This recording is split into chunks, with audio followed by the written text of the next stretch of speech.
Hello दोस्तों, कैसे हैं आप सब।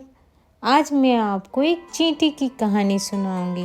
अगर आपको कहानी अच्छी लगी तो वीडियो को लाइक और शेयर और चैनल को सब्सक्राइब कर देना। तो कहानी शुरू करते हैं। तो दोस्तों, क्या आप जानते हैं चींटी जो होती है ना, वो बहुत ही मेहनती होती है। वो कभी खाली नहीं बैठते। आप जब भी किसी चींटी को देखे होंगे तो उनको चलते हुए देखा होगा आपने, क्योंकि चींटी सारा टाइम मेहनत करते हैं, अपने बुरे वक्त के लिए खाना संजोते हैं और चींटी हमेशा झुंड में होते हैं। तो आज हम ऐसे ही एक बहुत ही मेहनती चींटी के बारे में जानेंगे। तो एक बहुत ही प्यारी चींटी थी जो बहुत मेहनती भी थी।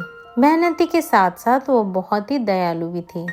तो एक दिन वो खाने की तलाश में इधर उधर घूम रही थी तो उसको प्यास लग गई। तो उसने देखा सामने एक नदी है, तो नदी किनारे पानी पीने चली गई। जैसे ही उसने पानी पीने के लिए झुककर नदी में अपना मुंह डाला, उसका पैर फिसल गया और वो तेज बहाव में बहने लगी। वह डर के मारे मदद के लिए चिल्लाने लगी, बचाओ बचाओ, कोई मेरी मदद कर दो। पास ही एक पेड़ की शाखा पर बैठा एक दयालु कबूतर ये सब देख रहा था। तुरंत कबूतर ने अपना दिमाग लगाया कि कैसे चींटी की मदद की जाए। उसने जल्दी से अपनी चोंच से एक पत्ता तोड़ा और नदी में फेंक दिया।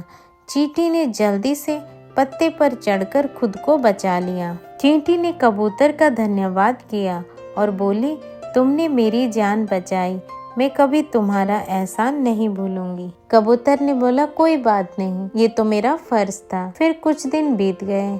चींटी अपने काम में लग गई। कुछ दिनों बाद वही कबूतर उसी पेड़ की शाखा पर बैठा था।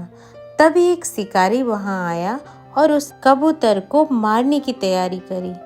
चींटी ने ये देखा तो समझ गई कि कबूतर खतरे में है। बिना देर किए चींटी ने अपने दोस्तों को बुलाया और शिकारी के पास गए और जोर से उसके पैरों को काट लिया।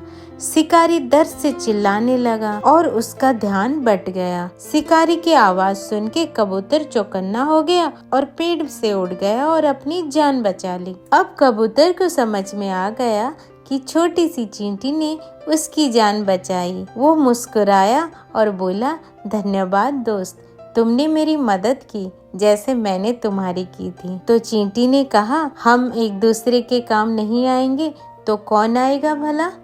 तो इस कहानी से हमें ये सीख मिलती है कि नेकी का बदला नेकी से मिलता है। छोटे से छोटा व्यक्ति भी बड़े काम कर सकता है। और तीसरी सीख, हमें दूसरों की मदद करनी चाहिए, क्योंकि एक दिन वही मदद हमारे काम आ सकती है। तो हमेशा दयालु बनो और ज़रूरतमंद की मदद करो।